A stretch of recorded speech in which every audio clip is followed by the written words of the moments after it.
আমি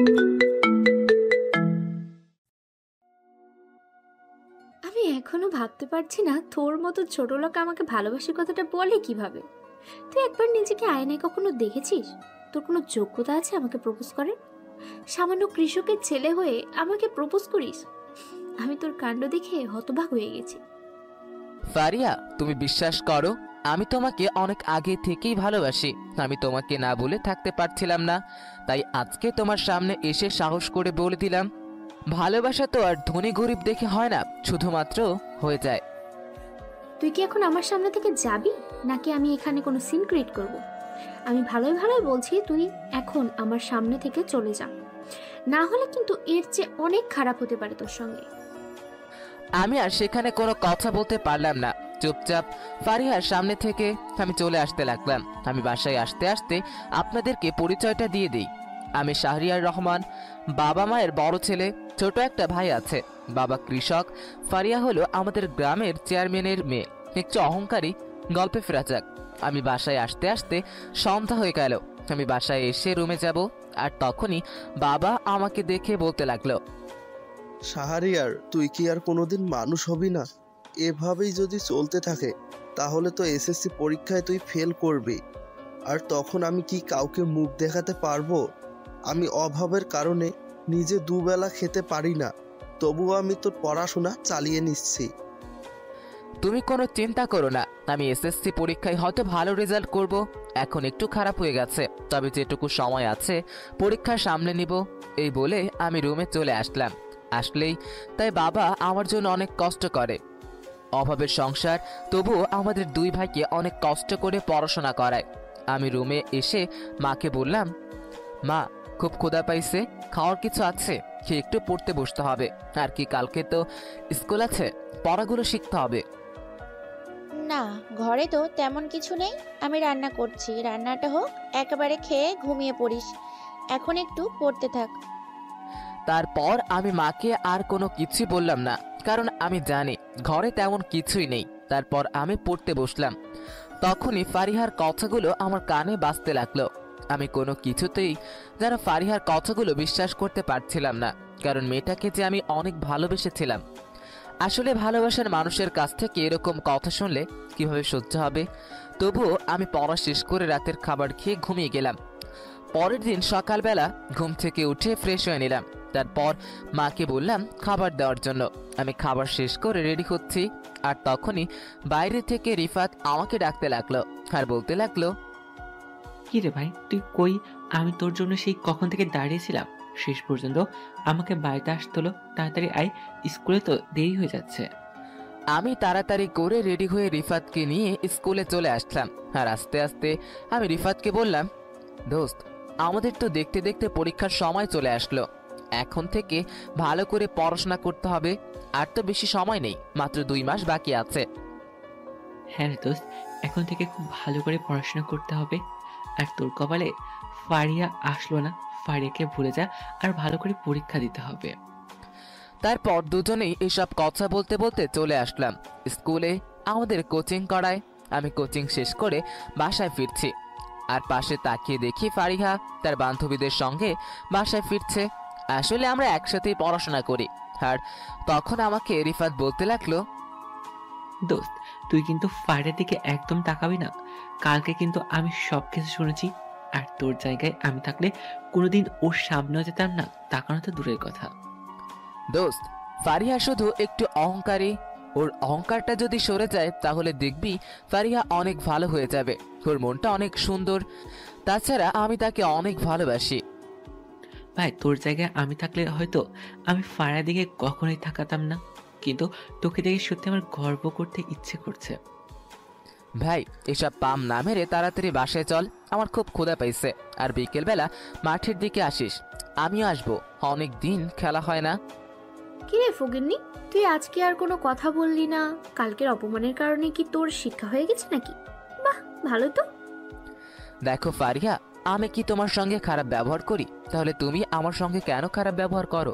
তোমার বাবা চেয়ারম্যান দেখে কি তোমাকে সবসময় সম্মান করতে হবে? তোমাকে যেটুকু সম্মান দেওয়া সেটুকুই আমি দেই, তবুও কেন তুমি আমাকে অপমান করো?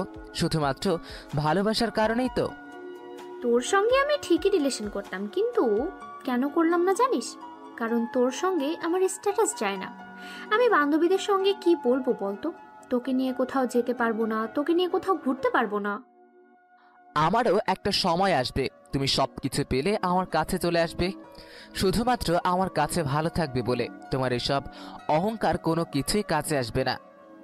যখন সময় হবে তখন দেখা যাবে। এর চেয়ে ভালো তোর মতো কারো লেভেল দেখে কারোর সঙ্গে রিলেশন কর, শুধু শুধু আমার পিছনে পড়ে থাকিস না। আমি যতদিন বেঁচে থাকবো ঠিক ততদিন আমি তোমাকে ভালোবেসে যাব। দূর থেকে হয়তো তুমি আমার হবে কিনা সেটা জানি না, তবে আমার বিশ্বাস তুমি একদিন আমারই হবে। ঠিক আছে, তাহলে তুই এই আশায় বসে থাক, আমি এখন বাসায় চলে গেলাম। তারপর আমি হাসতে হাসতে বাসায় চলে আসলাম, আর বাসায় এসে ফ্রেশ হয়ে খাবার খেয়ে নিলাম। তারপর আমিও এদিকে বাসায় চলে আসলাম। ফারিয়ার সঙ্গে একটু কথা বলে প্লিজ অনেক ভালোই লাগলো। আমি বাসায় এসে ফ্রেশ হয়ে নিলাম আর খাবার খেয়ে একটু রেস্ট নিয়ে বের হলাম ফুটবল খেলার জন্য। আমি মাঠের মধ্যে এসে দেখি আমার সব বন্ধুরা এসে দাঁড়িয়ে আছে। আমিও গিয়ে তাদের সঙ্গে খেলতে লাগলাম। হঠাৎ খেলার মাঝখানে দেখলাম ফারিহা রিয়ার সঙ্গে হেঁটে যাচ্ছে, হয়তো ঘুরতে বের হয়েছে। দোস্ত, আমি কিন্তু একটা কথা কিছুতেই বুঝতে পারছি না। শাহরিয়ার তোকে অনেক ভালোবাসে, তুই শাহরিয়ারকে কেন মেনে নিচ্ছিস না বলতো? সে তো অনেক ভালো একটা ছেলে, আজ পর্যন্ত কোনো মেয়ের দিকে তাকায়নি, শুধুমাত্র তোকে ভালোবাসে বলে।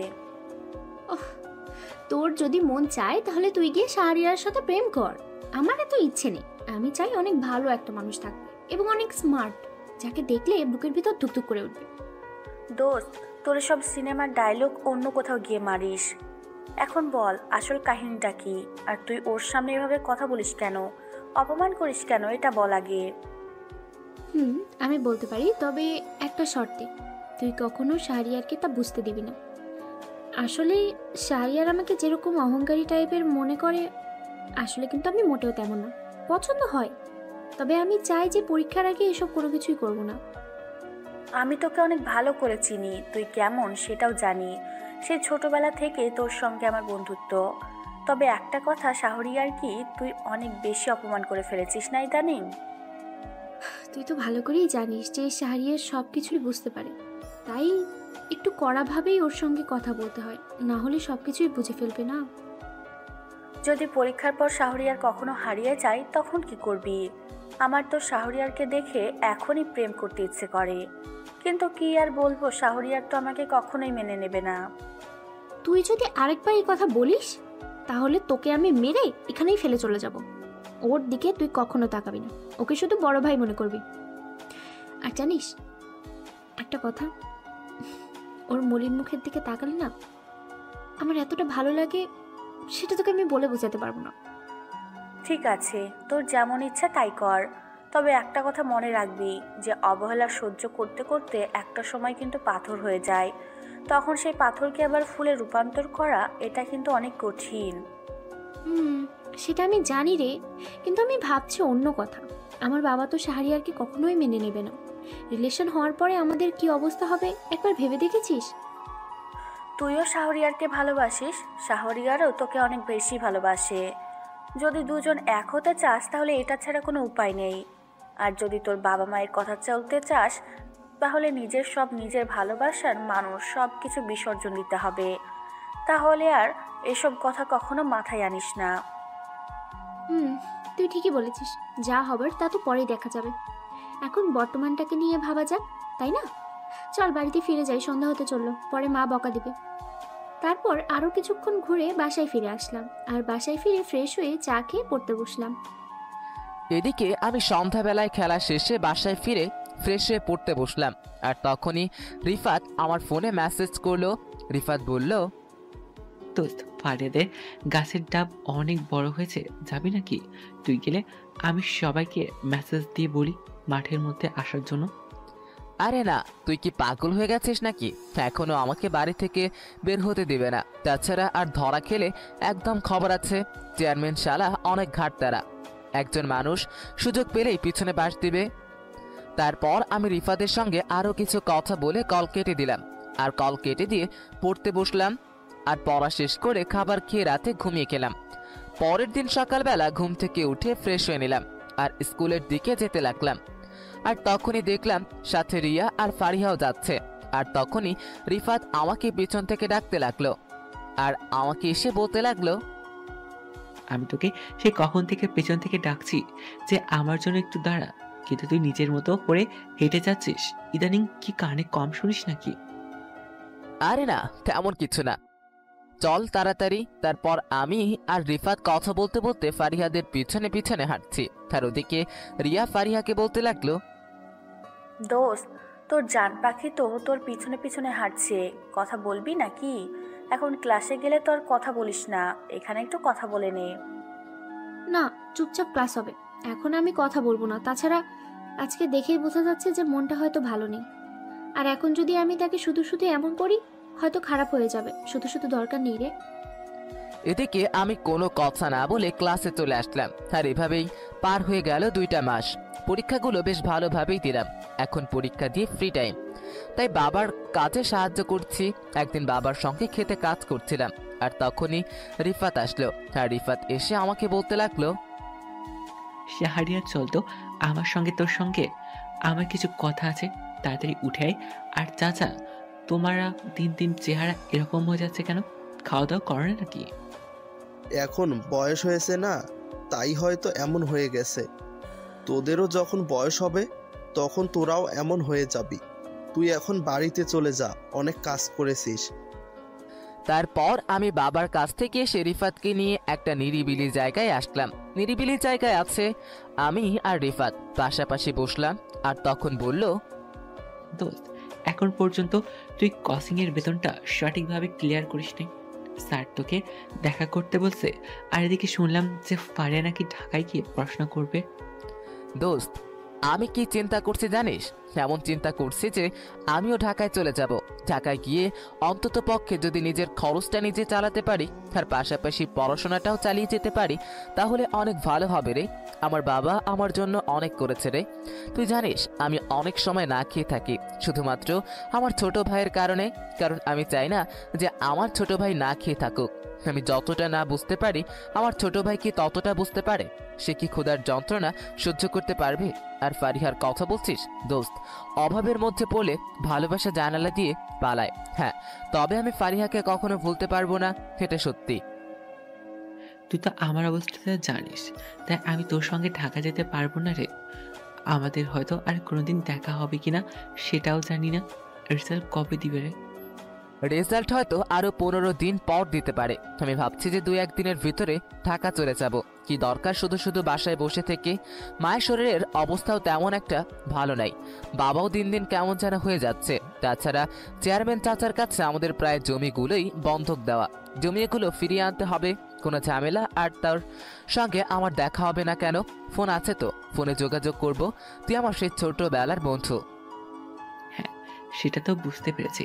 তাই ঢাকায় গিয়ে কি করবে প্রথমে কিছু ভেবেছিস? থাকবি কোথায় এসব কিছু ভেবেছিস, নাকি শুধু শুধু এমনিতেই যাচ্ছিস? ঢাকায় তো আমার তেমন কেউ নাই, তাই গিয়ে কি চাকরি করব সেটাও তো জানি না। হয়তো গিয়ে কোনো একটা ব্যবস্থা হয়ে যাবে আমার। তুই কোনো টেনশন করিস না। আচ্ছা, আমাকে একটা হেল্প করতে পারবি? আমাকে তুই 3000 টাকা এনে দিতে পারবি? পরে তোকে আমি দিয়ে দিব। আমার কাছে মাত্র 1000 টাকা আছে। বুঝতেই পারছিস, ঢাকায় যাব, ঢাকার তো প্রয়োজন। ঠিক আছে, আমি তোকে কালকের মধ্যে কোনো একটা ব্যবস্থা করে 3000 টাকা দিয়ে দিব। কিন্তু তুই কি এবার ফারিয়ার কথাটা একবারও ভেবে দেখলি না? তোর ভালোবাসা কি এভাবে শেষ হয়ে যাবে? আমি আজকে সন্ধ্যার দিকে ফারিয়ার সঙ্গে দেখা করার ব্যবস্থা করব। তুই এতে কোনো না কোনো করবি না? প্লিজ ফারিয়াকে শেষবার বলে দেখ ও কি বলে। আমি রিয়াকে বলে ব্যবস্থা করছি।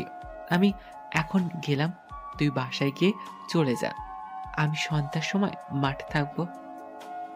তারপর আমি রিফাতের সঙ্গে আরো কিছু কথা বলে বাড়িতে চলে আসলাম। আর বাড়িতে এসে গোসল করে খাবার খেয়ে শুয়ে আছে। আর এভাবেই কখন যে ঘুমিয়ে গিয়েছি মনেই নেই। আমি রিয়াকে মেসেজ করে দেখা করতে বললাম। আর একটু পর রিয়া বলল যে ও পুকুর পাড়ে দাঁড়িয়ে আছে। আমিও সেখানে গেলাম। তখন রিয়া আমাকে বলল, কি রে, তুই আমাকে হঠাৎ করে এখানে দেখা করতে বলছিস কেন? তোর কি কোনো কিছু হয়েছে নাকি নাকি তোর প্রেমের মধ্যে আবার ঝামেলা লেগেছে? আমার কোনো কিছু হয়নি, তবে শাহরিয়ার অনেক কিছু হয়ে গেছে। শাহরিয়ার নাকি 2 দিন পরে ঢাকায় চলে যাবে, সেখানে গিয়ে হয়তো চাকরি করবে আর পড়াশোনা চালিয়ে যাবে। কিন্তু হঠাৎ করে শাহরিয়ার ঢাকা যাওয়ার জন্য সিদ্ধান্ত কেন নিল? শাহরিয়ার তো এখানেই ভালো আছে।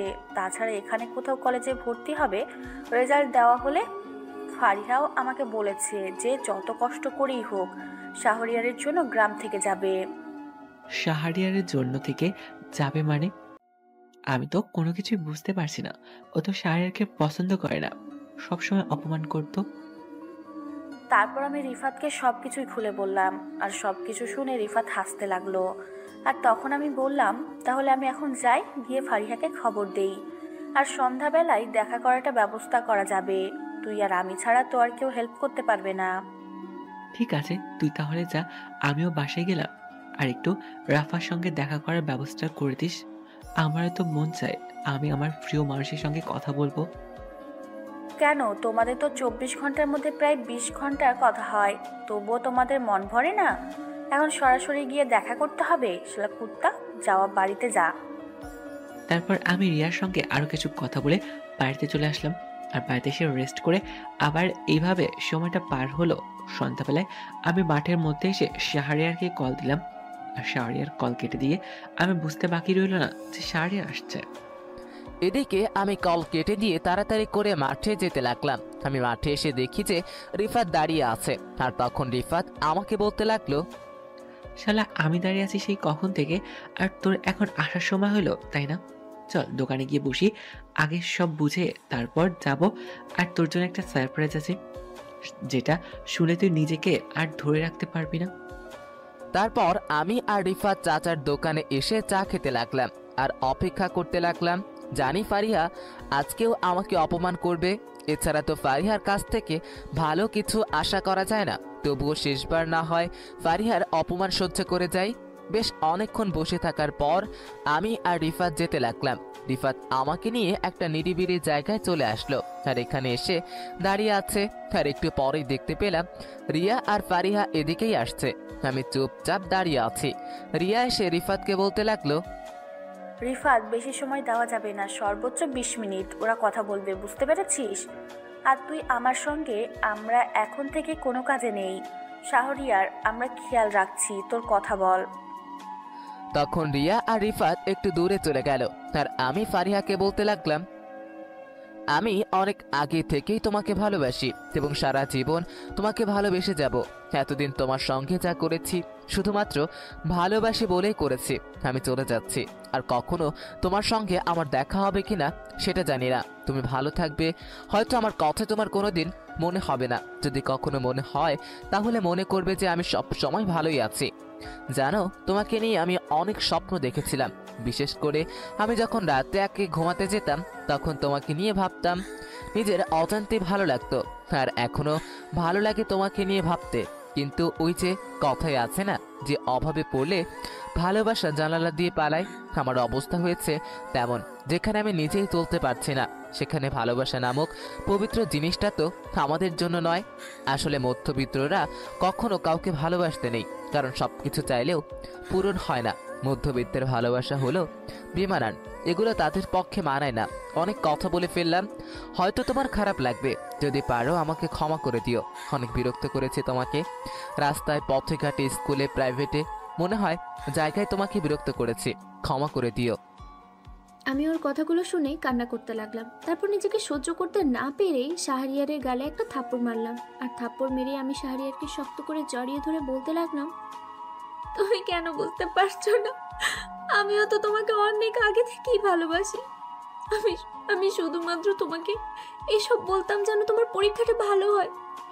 যদি আমি তোমাকে অনেক অনেক আগে থেকেই আমার ভালোবাসার কথাটা বলে দিতাম, তাহলে তোমার পরীক্ষাটা এভাবে ভালো হতো না।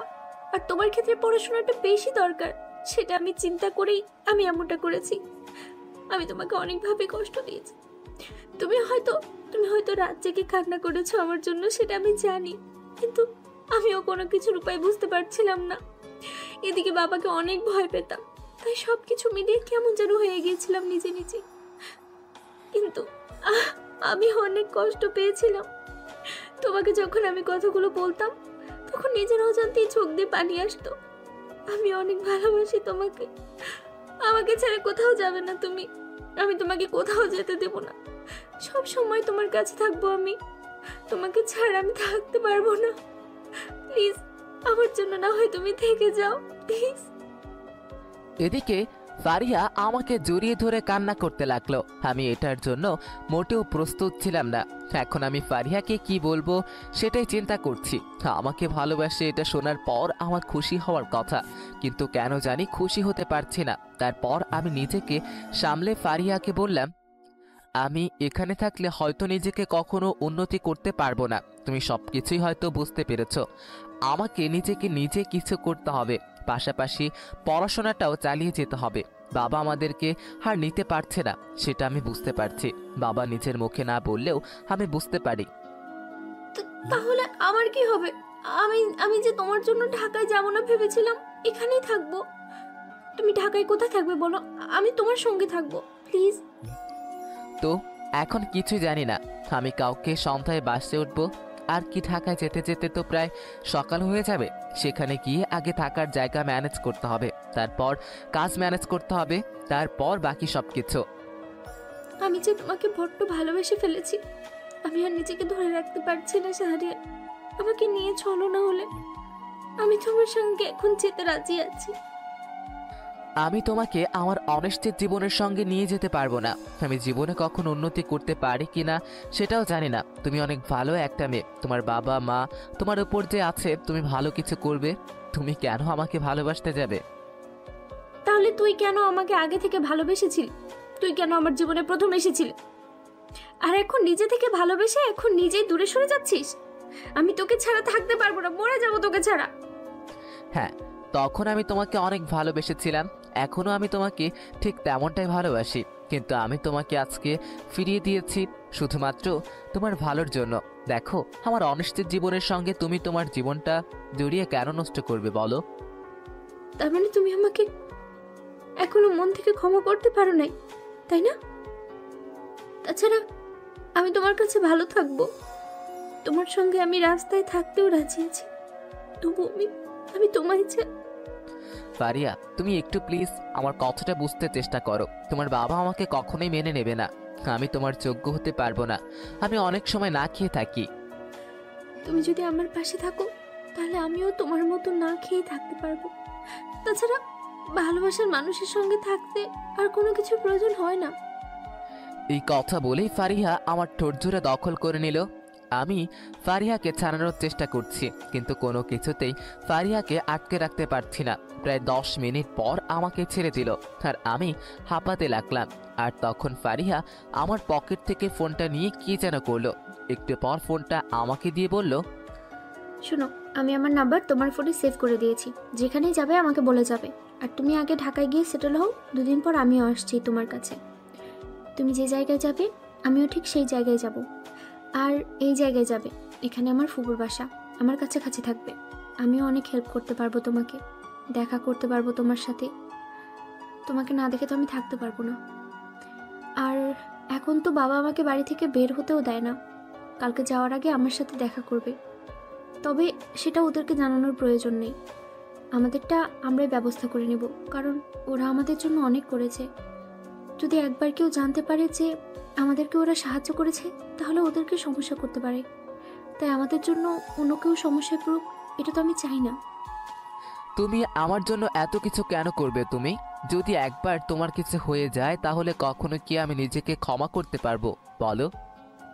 শোনো, একটা কথা সব সময় মনে রাখবে, বিপদের সময় যদি প্রিয় মানুষটা সাহস দেয় তাহলে সব কিছু মোকাবেলা করতে অনেক সহজ হয়ে যায়। তার মানে অবশেষে তুমি আমাকে নিজের করেই ছাড়বে? তোমাকে ছাড়া আমার অনেক কষ্ট হবে থাকতে, কিন্তু তবুও থাকতে হতো। এখন আমি বাসায় চলে গেলাম, আর বাসায় গিয়ে তুমি মেসেজ করবে, ঠিক আছে? করবে তো? আর কথা বলতে পারবো না, তাই মেসেজ করতে হবে।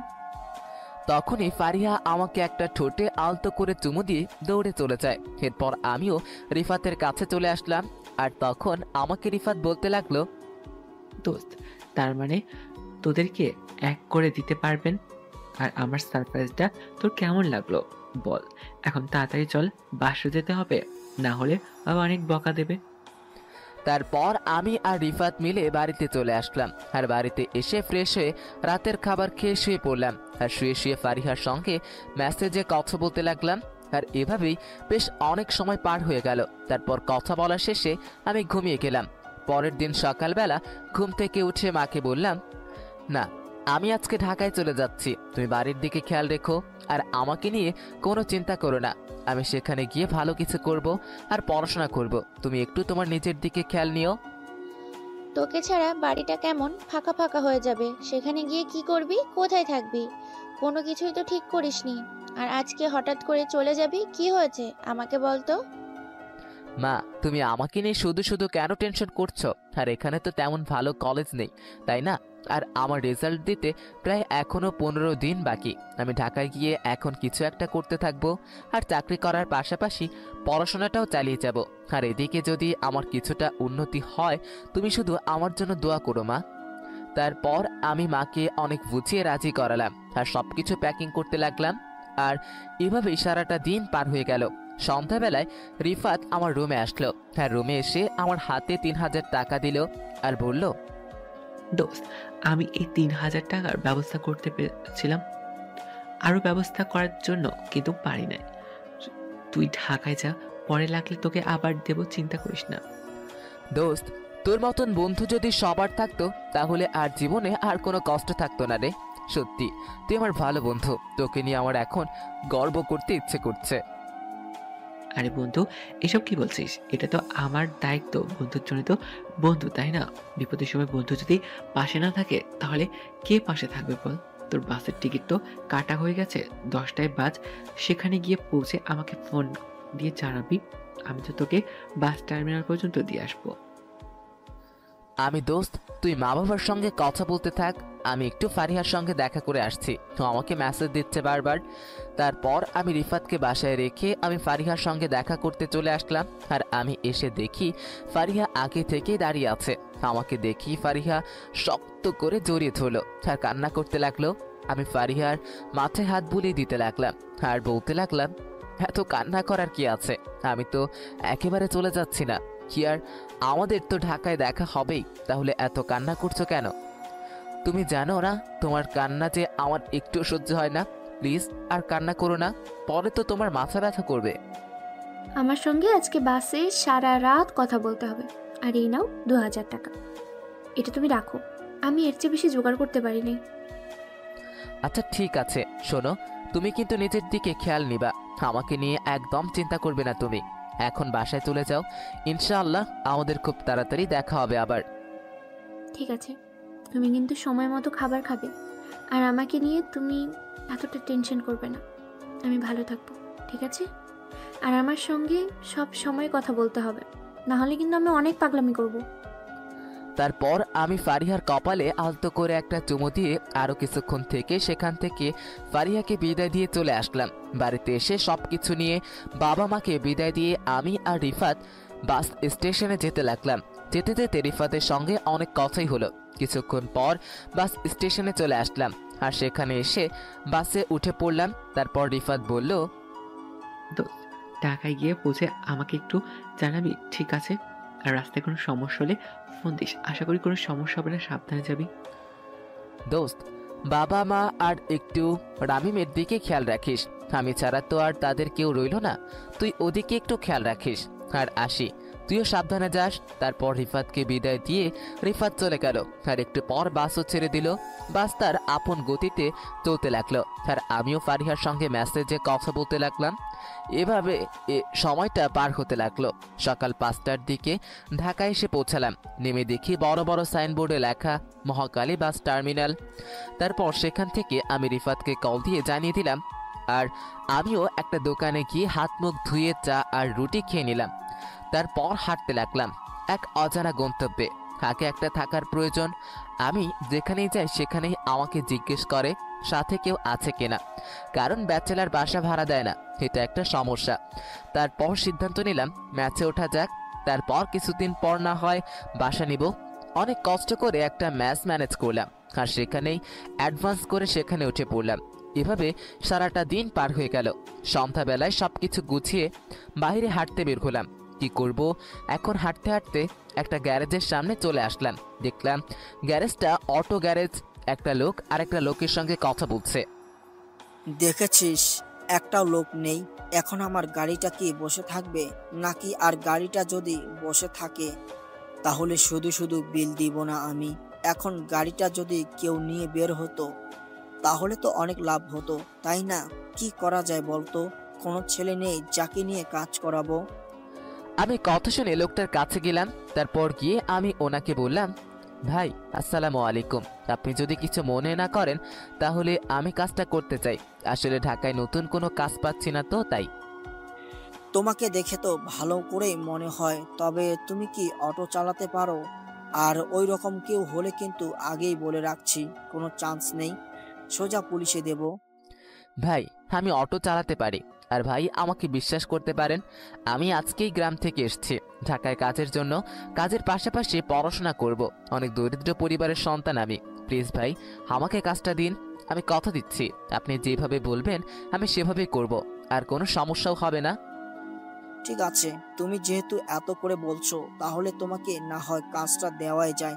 আচ্ছা, তাহলে তুমি এখন অটোটা নিয়ে বের হও। যে কয় টাকা পাও পরেরটা পরে দেখা যাবে। তারপর উনি আমাকে আরো কিছু কথা বললেন আর ভালো করে অটোটা চালানো শিখিয়ে দিলেন। আমিও সেখানে আরো কিছু কথা বলে অটো নিয়ে বের হলাম, কিন্তু কোথায় যাব কোনো কিছুই বুঝতে পারছি না। তবুও একটা মোড়ে এসে বসে আছে, আর তখনই একটা লোক আমাকে এসে বলল, এই ছেলে, গেট পার যাবে? গেট পার একটু সামনে নামবো। কত? আঙ্কেল এখান থেকে গেট পাড়ের ভাড়া যত আছে আপনি আমাকে সেটাই দিন, কোনো সমস্যা নেই। আর আমি এখানে নতুন, তাই রাস্তাটা যেমন করে চিনি না, আপনি একটু চিনিয়ে দিলে আমি আপনাকে নিয়ে যেতে পারবো। ঠিক আছে, চলো তাহলে। এই বলে আমি অটোতে বসলাম, আর ছেলেটাকে আমি চিনে চিনে নিয়ে যেতে লাগলাম। ছেলেটাকেও ভালো লাগলো, অনেক সহজ সরল। তারপর আমি লোকটার কথা মতো তার জায়গায় চলে আসলাম, আর লোকটা অটো থেকে নেমে আমাকে 100 টাকা দিল আর আমাকে বলল, এইখান থেকে ভাড়া হলো 50 টাকা। আমি তোমাকে বাকি 50 টাকা খুশি হয়ে দিলাম, তুমি রেখে দাও, কোনো সমস্যা নেই। তোমার ব্যবহার আমার কাছে অনেক ভালো লেগেছে। আসলে মানুষের ব্যবহারই অনেক কিছু। তারপর এভাবে বেশ কয়েকটা ভাড়া পেলাম, আর রাত 10টা পর্যন্ত অটো চালিয়ে আমি সেই গ্যারেজে চলে আসলাম। আর সেই গ্যারেজে এসে লোকটার কাছে গেলাম। লোকটা আমাকে দেখে মুচকি হাসি দিল, আর আমি ওনাকে গিয়ে বললাম, ভাই আমি মোট 575 টাকা ভাড়া মারতে পারছি। আসলে তেমন কিছু চিনি না তো, তাই অনেকগুলো ভাড়া মারতে পারিনি। ঠিক আছে, তোমার ব্যবহারে আমার অনেক ভালো লাগলো। তুমি যদি রোজ এখানে কাজ করতে চাও কোনো সমস্যা নেই। তুমি 2 বেলা গাড়ি চালাতে পারবে। এটা তোমার যে কোনো সময় হতে পারে, সকাল আর বিকাল। মাঝখানে দুপুরে তোমাকে রেস্ট করার জন্য দেওয়া হবে। আর আমাকে 200 টাকা দিয়ে তুমি বাকিটা রেখে দাও। ভাই কিছু মনে না করলে আমি একটা কথা বলি। আসলে আমি এসএসসি রেজাল্টের পর কলেজে ভর্তি হব আর কি, তখন তো ক্লাস করতে হবে। তাই কলেজে ক্লাস শেষ হওয়ার পরে বাকি সময় পর্যন্ত যদি কাজটা করি তাহলে কি চলবে? হ্যাঁ চলবে। তুমি আমাকে প্রতিদিন 250 টাকা করে দিবে। 250 টাকার পরে যা থাকবে সেগুলো তোমার। এই 250 টাকা হলেও আমদানি, তবে কিছুদিন পরে 300 টাকা দিতে হবে। তুমি যেহেতু প্রথম তাই 250 টাকা বললাম। আর চাবি তোমার কাছে রেখে দাও। তারপর লোকটার সঙ্গে আরো কিছু কথা বলে আমি ম্যাসে চলে আসলাম। তারপর আমি বাইরে থেকে খাবার কিনে নিয়ে এসে চলে আসলাম, আর ম্যাসে এসে খাবার খেয়ে ফারিহার সঙ্গে কথা বলতে লাগলাম। ফারিহাকে সবকিছু খুলে বললাম, আর সবকিছু শুনে ফারিহা আমাকে বলল, তোমাকে অনেক স্ট্রাগল করতে হবে শাহরিয়ার।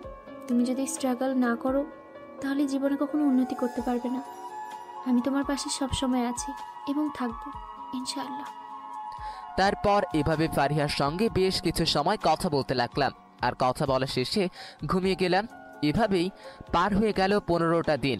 এই 15 দিনে বেশ ভালোই চলেছিল দিনকাল। আজকে রেজাল্ট দিয়েছে, মোটামুটি বেশ ভালোই রেজাল্ট করতে পেরেছে, কিন্তু ফারিহা A+ পেয়েছে। তারপর আমি একটা কলেজে ভর্তি হলাম, আর এদিকে ফারিহাও ঢাকায় চলে আসে। ফারিহাও একই কলেজে ভর্তি হয়। ফারিহা থাকে তার ফুপুর বাসায়। আমার এখান থেকে প্রায় 20 মিনিট লাগে। একদিন সকালবেলা রেডি হয়ে কলেজের দিকে যাচ্ছি, তার কিছুক্ষণ পর হেঁটে হেঁটে কলেজে চলে আসলাম। কলেজে এসে এক পাশে বসে আছি, আর একটু পর ফারিহা এসে আমার পাশে বসলো আর আমাকে বলতে লাগলো, এই নাও 1000 টাকা, এটা রেখে দাও। আর এখন কিন্তু তোমাকে ভালো করে পড়াশোনা করতে হবে, ভালো একটা জব করতে হবে, আর একটু নিজের দিকে খেয়াল রাখতে পারো না নাকি? তুমি যদি আমার পাশে থাকো তাহলে সবকিছুই সম্ভব হবে। তোমার মতো করে কয়জন এভাবে ভালোবাসতে পারবে? তুমি আমার জন্য সেই গ্রাম ছেড়ে আমার সাথে ভর্তি হয়েছো, এত ভালো রেজাল্ট করা সত্ত্বেও এটা যদি তোমার বাবা জানতে পারে তাহলে কি তোমাকে কি করবে একবার ভেবে দেখেছো? বাবাকে আমি বলেছি যে বাবা, আমার সব বান্ধবীরা এই কলেজে ভর্তি হয়েছে, আর ফুপুকেও ম্যানেজ করে নিয়েছি। আর বাবা যদি জানতে পারে তাহলে তো অনেক ঝামেলা করবে, এটা তো তুমি জানো। আর পরেরটা পরে দেখা যাবে। তুমি যদি ভালো একটা চাকরি করো তাহলে যদি বাবা মেনে নেয় ভালো, আর যদি না হয় তাহলে অন্য রাস্তা দেখতে হবে। তাই বলে আমি তোমাকে ছেড়ে চলে যাব এটা কখনো ভেবো না। আমি জানি তুমি অন্য মেয়েদের মতো না, সেজন্যই আমি তোমাকে এতটা ভালোবেসেছিলাম, আর এখনো ঠিক তেমনই ভাবে ভালোবাসি এবং সারা জীবন তোমাকে ভালোবেসে যাব। আমি শুধু তোমাকে এই দুনিয়ায় নয়, পরকালেও তোমাকে চাই। আচ্ছা, এখন চলেন ক্লাসে যাই। আর ক্লাসে তো অনেক মেয়ে, ওদের দিকে তাকাবেন না, তাহলে কিন্তু আপনার এই চোখগুলো না উপড়ে ফেলবো বলে দিলাম। আর এই ড্রেসে কিন্তু আপনাকে অনেক ভালো লাগছে। তারপর আমি আর ফারিহা ক্লাসে চলে গেলাম, আর দুজনে মিলে ক্লাস করতে লাগলাম। কলেজে কিছু বন্ধু বান্ধব হলো আমার। তারপর কলেজ শেষ করে ফারিহাকে বিদায় দিয়ে আমি ম্যাসে চলে আসলাম। ম্যাসে এসে গোসল করে খাবার খেয়ে নিলাম, আর একটু রেস্ট করে বের হলাম অটো চালানোর জন্য। আমি রাত 10টা পর্যন্ত অটো চালিয়ে ভাইকে টাকা দিয়ে ম্যাসে চলে আসলাম, আর ম্যাসে ফারিহাকে কল দিলাম। কিছুক্ষণ পর ফারিহা কল ধরলো, আমাকে বলতে লাগলো, এখন যেহেতু তোমার কাছে টাকা ইনকাম করার একটা ব্যবস্থা হয়েছে, তাহলে এখন আলাদা একটা বাসা নাও। এই মেসে থাকলে তুমি ঠিকমতো খাবার খেতে পারবে না। তুমি দেখেছো তোমার শরীরের অবস্থা কি হয়েছে এখন? বাসা তো নিতে পারবো, কিন্তু আমি খাবার খাবো কিভাবে? পরে তো নিজেকে রান্না করে খেতে হবে। এখানে তো তবুও বুয়া এসে রান্না করে দিয়ে যায়। সকালের খাবারটা আমি নিয়ে আসবো, সকালেরটা নিয়ে তোমাকে চিন্তা করতে হবে না। আর দেখি যদি রাতেরটার ব্যবস্থা করতে পারি তাহলে তো ভালোই হবে। তুমি না হলে খাবারটা এসে নিয়ে গেলে। এত কিছু যে করছো, তোমার ফুফু যদি জানতে পারে তাহলে তোমাকে কি করবে একবার ভেবে দেখেছো? তোমার ফুফু তো সরাসরি তোমার বাবার কাছে গিয়ে বলবে, তখন তোমার সমস্যা হবে। তোমার খাবার দিতে হবে না, আমি নিজেই না হয় রান্না করে খেতে পারবো। আর এখানে খাবার আমারও ভালো লাগে না, আর এক রুমে 3 জন থাকি তো পড়াশোনাটাও চালিয়ে যেতে পারছি না।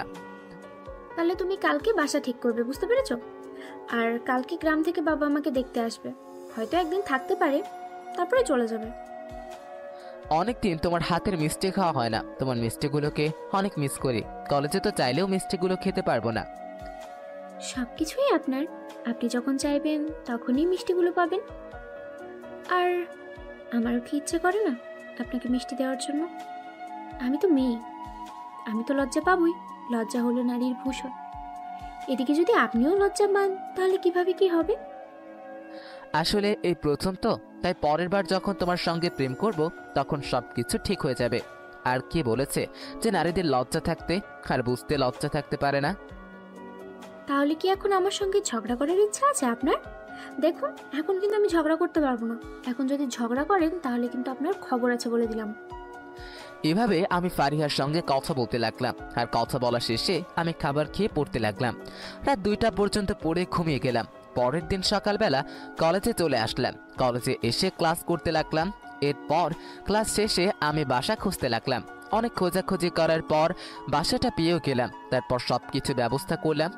তারপর বেশ কিছুক্ষণ অটো চালিয়ে বিকেলবেলা আমি পার্কে চলে আসলাম। আর কিছুক্ষণ পর আমার মহারানীটা আসলো, আর তখন আমার পাশে বসে আমার উপর হেলান দিয়ে বসে বলতে লাগলো, জানি না আমি কিভাবে থাকতে পারবো, তবে আপনাকে ছাড়া রাতে ঘুমাতে অনেক কষ্ট হয়। ইচ্ছে করে আপনার কাছে চলে আসি। কি করে আসবো বল? এটা কি তোমার গ্রাম পেয়েছো? সরি, কি করে আসবো বলো? এটা কি তোমার গ্রাম পেয়েছো যে চাইলাম আর দেখা করলাম? এখানে যদি তুমি বাসা থেকে আমার কাছে আসার জন্য রওনা দাও তাহলে রাতটা না হয় জ্যামের মধ্যে কাটিয়ে দেবে। এখন কিন্তু রাগ হচ্ছে আমার পার্সোনাল কথার মধ্যে। তুমি যে কেন ফাজলামিগুলো করো, এটাই তোমার একটা সমস্যা। বিয়ের পরে তোমাকে ইচ্ছা মতো মাইর দিব, দেখো তুমি এখনই দিব। লজ্জা করছে না? একটা মেয়ে হয়ে একটা ছেলের গায়ে হাত দেবে, তার স্বামীকে মারা যায় না, এটা জানো না? তুমি বুঝতে হবে বস আমাদের পায়ের নিচে তোমাদের বেহেশত। তখনই ফারিহা আমার সামনে এসে আমার চুলগুলো নিয়ে টানাটানি করতে লাগলো, আর আমিও ফারিহাকে শক্ত করে জড়িয়ে ধরলাম। তারপর ফারিহার ঠোঁটের কাছাকাছি গিয়ে ফারিহাকে বললাম, কি মহারানী, অনেকবার বেড়ে গেছে আপনার, এখন আসেন। আপনার কত বড় সাহস আমার চুল ধরে টানাটানি করার, তাই না? ছাড়ো, এখানে অনেক লোকজন আছে। আর মায়ের সঙ্গে কথা হয়েছে? আজকে মায়ের সঙ্গে কথা বলো, ফোন দাও। তারপর আমি মাকে কল দিলাম, আর মায়ের সঙ্গে বেশ কিছু সময় কথা বলে কল কেটে দিলাম। আর আমি আর ফারিহা বসে বসে দুজন গল্প করছি আর বাদাম খাচ্ছি। ফারিহা আমাকে খাইয়ে দিচ্ছে। এভাবেই দেখতে দেখতে পার হয়ে গেল 4টা বছর। এই 4 বছরে আমাদের মধ্যে রাগ, অভিমান সবকিছুই হয়েছে, কিন্তু দিন শেষে আমরা কখনো কথা না বলে থাকিনি। আজকে আমি ফারিহার জন্যই হয়তো সফল হয়েছে। এখন আমি কোটিপতি ব্যাংকার। অনেক কষ্ট করতে হয়েছে আমাকে, আর সেই কষ্টে আমাকে অনুপ্রেরণা দিয়েছে শুধুমাত্র ফারিহা। এদিকে আমি অফিসে বসে কাজ করছিলাম, আর তখনই ফারিহা আমাকে কল দিল। আমি কলটা রিসিভ করলাম, আর উপাস থেকে ফারিহা আমাকে বলতে লাগলো, শাহরিয়ার, বাবা সব কিছু জেনে গেছে। আমি জানি না এখন কি করব। বাবা আমাকে অনেক মেরেছে। আমি তোমার কথা সব কিছুই বলে দিয়েছি, কিন্তু তারা কোনোভাবেই মানতে চাচ্ছে না। তুমি কি আমার কথা বলনি যে আমি ব্যাংকে চাকরি পেয়েছি, আর আমি কিছুদিনের মধ্যে গ্রামে যাব বাবা মাকে নিয়ে আসার জন্য? তার মানে তোমাকে জোর করে গ্রামে নিয়ে যাওয়া হয়েছে শুধুমাত্র এই জন্য, তাই না? কারণ ঢাকায় থাকলে তো আর কিছু করতে পারবে না। আমার বাবাকে আমি সবকিছুই বলেছি, কিন্তু বাবা বলেছে যে তুমি একজন কৃষকের ছেলে, তাই তোমার সঙ্গে বিয়ে দেওয়া যাবে না। তুমি যত বড়ই হও না কেন, আমাকে অন্য কারোর সাথে বিয়ে দিতে চাচ্ছে। যে সময়টা আমাদের অনেক আগেই ফেস করার কথা ছিল, সেই সময়টা এখন ফেস করছি।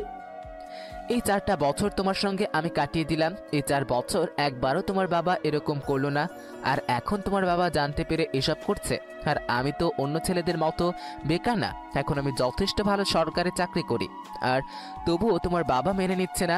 এটার মধ্যে আরও কোনো সমস্যা আছে, আমাকে সেগুলা বাবার কাছ থেকে জানতে হবে। আর কোনো সমস্যা আছে মানে? আমি তো কোনো কিছুই বুঝতে পারছি না। তুমি প্লিজ তাড়াতাড়ি গ্রামে ফিরে এসো।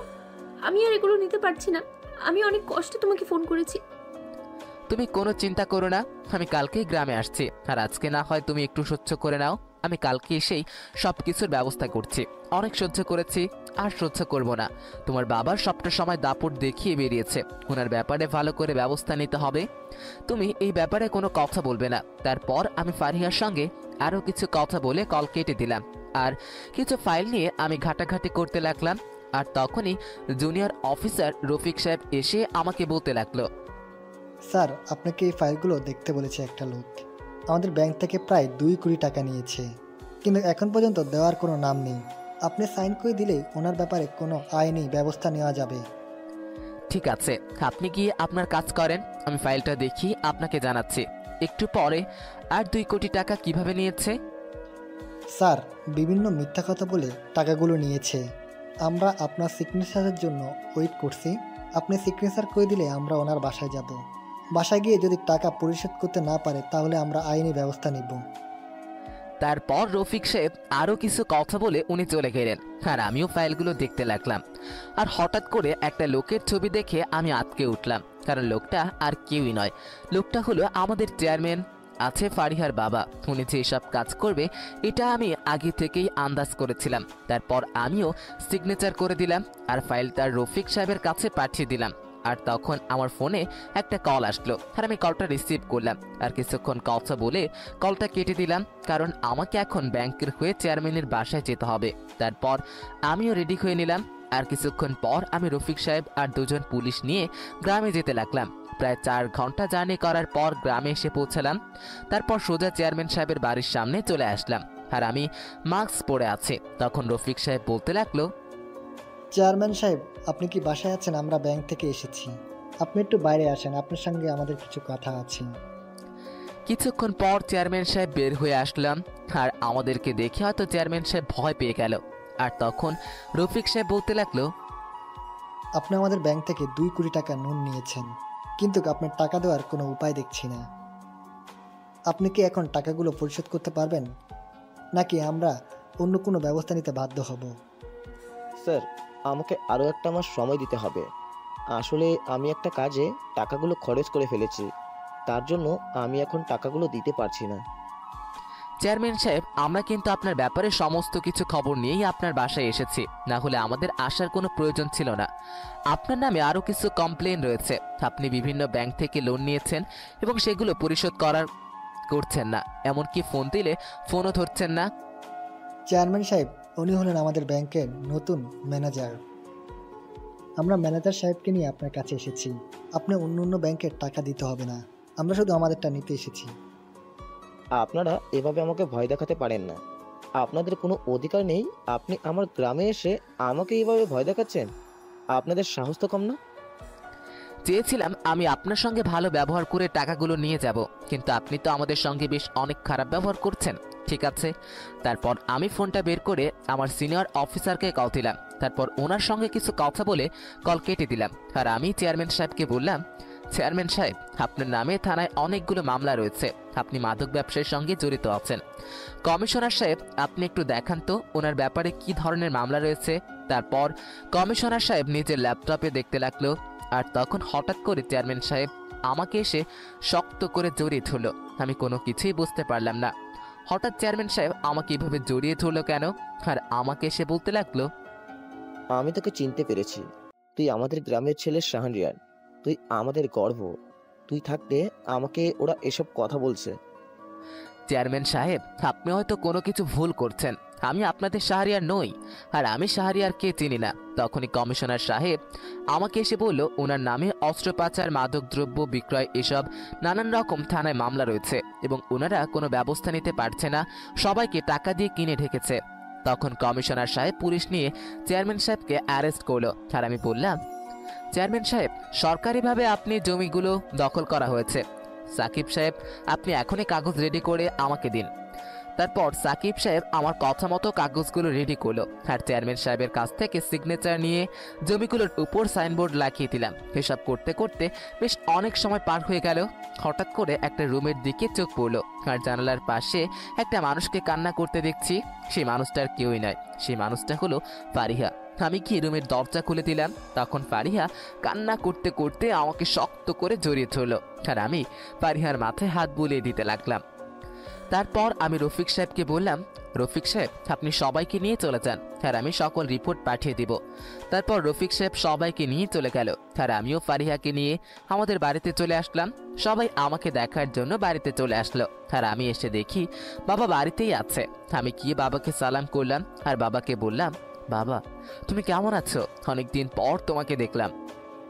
অনেক ভালো আছি রে, তুই চলে এসেছিস। এখন আমরা সকলেই ভালো আছি। আয় ভিতরে আয়।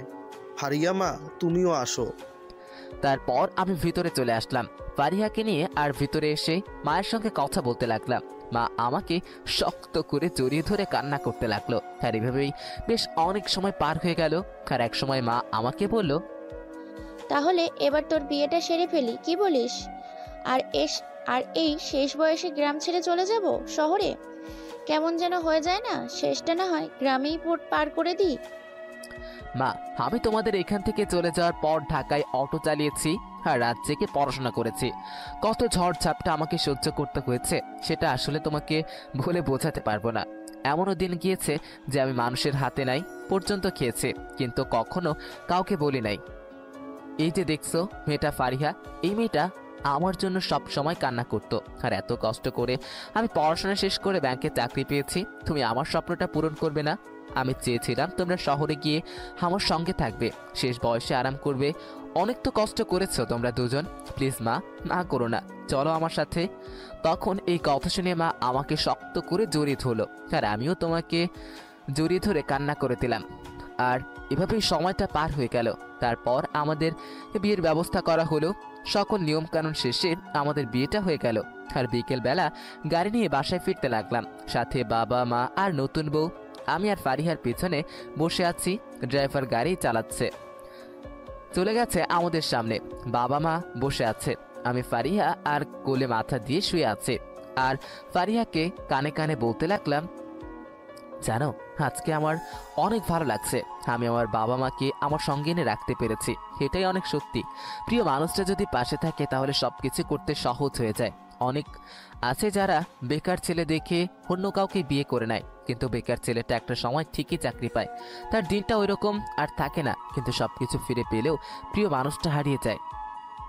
আমি সব সময় তোমার পাশে ছিলাম এবং সারাটা জীবন তোমার পাশে থাকবো ইনশাল্লাহ। কিন্তু আমার একটা জিনিস ভাবতেই কষ্ট হচ্ছে যে আমার বাবা এতটা খারাপ ছিল। আমার বাবা মাদকদ্রব্য ব্যবসা করত, এতটা খারাপ লোক ছিল, এটা আমি কখনো কল্পনাও করতে পারিনি যে বাবাকে নিয়ে আমি এতটা গর্ব করতাম সেই রকম। তবে আমার কোনো দুঃখ নেই, যে অন্যায় করেছে তার শাস্তি পেতে হবে, আইন তাকে যে শাস্তি দেয় এতে আমার কোনো দুঃখ নেই। তোমার দেবর রামিমও তো অনেক বড় হয়ে গেছে, তা এখন তো তাকেও বিয়ে করাতে হবে নাকি? আজকে রামিমের জন্যই আমি তোমার সঙ্গে সেই সকালবেলা কথা বলতে পেরেছিলাম, বুঝতে পেরেছো? রামিম না থাকলে তোমাকে আমি কল দিতেই পারতাম না। আর আমার দেবরটা কিন্তু সেই দেখলেই প্রেম করতে ইচ্ছে করে। উফ, কেন লজ্জা করছে না? আমার সামনে তুমি আমার ছোট ভাইয়ের প্রশংসা করছো, মেয়ে নাক ফাটিয়ে দেব, চেনো আমাকে? এমনিতেও ওর সঙ্গে আমার প্রেম টেম চলছে, কিন্তু তোমার জন্য আসলে কোনো প্রেম করে না শান্তি নেই। এখন ভালো করে প্রেম করতে পারো। ঠিক আছে, আমার কোনো সমস্যা নেই, আমিও তাহলে রিয়ার সঙ্গে প্রেম করব। রিয়াকে যদি বলি যে তুই তোর জামাইকে ছেড়ে দিয়ে আমার সঙ্গে চলে আয়, চলে আসবে, কোনো সমস্যা নেই। চুপ, একটা কথা বলবে না? তোমার লজ্জা করছে না বইয়ের বান্ধবীর সঙ্গে প্রেম করতে? আর এটা তুমি নিজের বউয়ের কাছে বলছো, তাই না? আমি আমার ভাগনা কাউকে দিতে পারবো না। তখনই আমি মুচকি হাসি দিলাম। রামিম সামনে বসে আছে। তারপর এভাবে কথা বলতে বলতে রাত 10টার দিকে বাসায় এসে পৌঁছালাম। তারপর গাড়িটা পার্ক করে সবাইকে নিয়ে ভিতরে গেলাম। আর তখন মা বলল, মাশাআল্লাহ, আমার ছেলে এত বড় বাড়ি, আমি অনেক খুশি হয়েছি রে। বিশেষ করে ফারিয়াকে আমার মেয়ে না, এই বাড়িটা আমাকে ব্যাংক থেকে দিয়েছে, আর এটা আমি নিজে বানাইনি, এটা সরকার আমাকে থাকার জন্য দিয়েছে। চলো মা, ভিতরে যাই। আর আমি তুই রুমে গিয়ে ফ্রেশ হয়ে নে। তারপর এভাবেই সময়টা পার হলো। আমি ফ্রেশ হয়ে রুমে এসে শুয়ে পড়লাম। আর একটু পর ফারিয়া আমার জন্য খাবার নিয়ে আসলো, আর খাবার খেয়ে নিয়ে এসে আমাকে খাইয়ে দিতে লাগলো। আমিও ফারিহাকে খাইয়ে দিতে লাগলাম। আর খাওয়া দাওয়া শেষ করে আমি ফারিহাকে জড়িয়ে ধরে শুয়ে পড়লাম। আর তখন ফারিহা আমার কানে কানে বলতে লাগলো, রিয়া বিয়ে করেছে, বিয়ে করে এখন তার একটা সন্তানও হয়ে গেছে, আর আমি সবকিছুতেই দেরি করি। এদিকে রিফাতেরও মনে হয় বিয়ে হয়ে গেছে, সবকিছু কমপ্লিট। কোনো সমস্যা নেই, আমাদেরও হবে। আর আজকে আমি আপনাকে এত আদর করব যে আপনি কিছুদিনের মধ্যেই নতুন অতিথির জন্য প্রস্তুত হয়ে যাবেন। সেটাও তো একটা কথা। আচ্ছা ঠিক আছে, দেখি আপনি আজকে কত রোম্যান্স করতে পারেন। এতদিন তো লজ্জায় লাল হয়ে থাকতেন, এখন কেন আসলেন? এখন যে বাবারা খুব তাড়াতাড়ি শুনতে হবে। তখনই হঠাৎ করে আমার ফোনে একটা কল আসে। আমি ফোনটা হাতে নিয়ে দেখি রিফাত কল দিয়েছে। আমি কলটা রিসিভ করলাম। আর রিফাত ওপাশ থেকে বলতে লাগলো, তো সরি রে, আসলে আমার ছুটি ছিল না, তাই আমি তোদের বিয়েতে থাকতে পারি না। বুঝতে পারছিস তো, নতুন চাকরি, বস ছুটি দিতে চায় না, আর তোর ভাবেও প্রেগনেন্ট, সব মিলে ঝামেলার মধ্যে ছিলাম। তোকে আমি সামনে পেলে কি যে করতাম সেটা আমি নিজেও জানি না রে। এখন কি ঢাকায় আসবি নাকি ওখানেই থাকবি কিছুদিন? ট্রান্সফার নিয়ে ঢাকায় আয়, না হলে চাকরি ছেড়ে দে। এটা আমি তোর জন্য অন্য কোনো জায়গায় আবেদন করব। কালকে ট্রান্সফার নিয়ে কথা বলবো, যদি না দেয় তাহলে তো চাকরি ছেড়ে দিতে হবে। আর শুনলাম ফারিয়ার বাবা আমাদের চেয়ারম্যান সাহেব জেলে আছেন, পত্রিকায় প্রকাশিত হয়েছে। যেটা শুনেছিস ঠিক শুনেছিস। আমি সরকারে চাকরি করি, আমাকে উপর থেকে যা নির্দেশ করা হয় আমি সেটাই শুধু পালন করছি। এখানে সাপোজ ধর আমার বাবা মা ভাই থাকতো, তবুও আমার কোনো কিছু করার ক্ষমতা ছিল না। তারপর আমি রিফাতের সাথে আরও কিছু কথা বলে ফারিহাকে শক্ত করে জড়িয়ে ধরে ফারিহার ঠোঁট জোরে দখল করে নিলাম। আর এভাবেই আমি আর ফারিহা হারিয়ে গেলাম এক নতুন রাজ্যে। সকালবেলা ঘুম থেকে উঠে দেখি আমার পাশে নেই। আর কিছুক্ষণ পর ওয়াশরুম থেকে ফারিহা বের হয়ে আসলো। আর আমাকে বলতে লাগলো, এই যে মহারাজ, এখন গিয়ে গোসলটা করে আসে। আপনার জন্য তো নামাজ পড়তে পারলাম না, জোহরের নামাজ থেকে শুরু করতে হবে। দেখতে কিন্তু অনেক সুন্দর লাগছে, ইচ্ছে করছে এখনই তোমাকে অনেক আদর করি। কি মহারানী, এখন কি আদর করতে দিবেন আমাকে? চুপ, একদম চুপ, আর কোনো কথা হবে না। আগে গোসলটা করে আসো, আমি রান্নাঘরে গেলাম। দয়া করে রান্নাঘরে আসবেন না, মা আছে, বুঝতে পেরেছেন? এই বলে ফারিহা চলে গেল। আমি অসহায় দৃষ্টিতে তাকিয়ে রইলাম। আর তারপর আমি ওয়াশরুমে গিয়ে গোসল করে নিলাম। আর গোসল করে আমি বের হয়ে রেডি হয়ে নিলাম অফিসের জন্য। আমি রেডি হয়ে খাবার টেবিলে এসে ফোন টিপছি আর নাস্তার জন্য অপেক্ষা করছি। আমার মানুষটা কখন খাবার নিয়ে আসবে। একটু পর ফারিহা খাবার নিয়ে আসলো, আমিও খেতে লাগলাম। মার সামনে থাকায় ফারিহাকে খাইয়ে দিতে পারলাম না। তারপর খাওয়া দাওয়া শেষ করে আমি অফিসে চলে আসলাম। ফারিহাকে বিদায় দিয়ে এভাবেই অফিসে কাজ করতে করতে সময়টা পার হতে লাগলো। আর দুপুরবেলা পাগলিটা কল দিল, আমি কলটা রিসিভ করলাম। আর উপাস থেকে বলতে লাগলো, আজকে তো তোমাকে দুপুরের খাবার দেওয়ার জন্য আমার মনেই নেই, আসলে রান্না করার সময়ই পাইনি। তুমি তো আমাকে ছাড়তে চাইছিলে না, তাই এমন হয়েছে। কালকে থেকে অফিসে দুপুরের খাবার নিয়ে যাবে। এসব বাইরের খাবার কোনোভাবেই খাওয়া চলবে না, বুঝতে পেরেছো? আচ্ছা ঠিক আছে, প্রতিদিন আদর করব আমি, আপনিও আদর খাওয়ার জন্য তৈরি থাকবেন, ঠিক আছে মহারানী? আর আমার আসতে সন্দেহ হতে পারে। তারপর পাখিটার সঙ্গে কথা বলতে লাগলাম। আর কথা বলা শেষে আবারও কাজ করতে লাগলাম। আর সন্ধ্যাবেলায় হালকা বাজার করে বাসায় ফিরলাম। আর বাসায় এসে ফ্রেশ হয়ে নিলাম। তারপর কফি খেতে খেতে ল্যাপটপে কাজ করতে লাগলাম। আর একটু পর ফারিহা এসে বলল, সবাই তোমার জন্য অপেক্ষা করছে, আর আমি যে সেই কখন থেকে তোমাকে ডেকে চলেছি সেদিকে তো তোমার কোনো খেয়াল নেই। অফিসেও কাজ, বাসায় এসেও কাজ। এত রেগে যাও কেন বউ? আচ্ছা ঠিক আছে, আর কাজ করব না, এখন চলো খাবার খেতে যাই। তারপর খাবার টেবিলে চলে আসলাম। আর এসে বাবা মায়ের সঙ্গে কথা বলতে বলতে খাবার খেয়ে নিলাম। খাবার খেয়ে রুমে চলে আসলাম। রুমে এসে শুয়ে আছি আর অপেক্ষা করছি কখন আমার পাকলিটা আমার বুকে আসবে। প্রায় অনেকক্ষণ অপেক্ষা করার পর মহারানীর আসার সময় হলো। আমি ফারিহাকে জড়িয়ে ধরে দখল করে নিলাম। ফারিহাও আমাকে রেসপন্স দিতে লাগলো। আমি ফারিহাকে 10 মিনিট পর ছেড়ে দিলাম। তারপর গলায় কিস করতে লাগলাম। ফারিহা চোখ বন্ধ করে আছে। আমি আবারও ফারিহার ঠোঁট জোড়া দখল করে নিলাম। আর এভাবেই হারিয়ে গেলাম দুজনে এক নতুন দুনিয়ায়।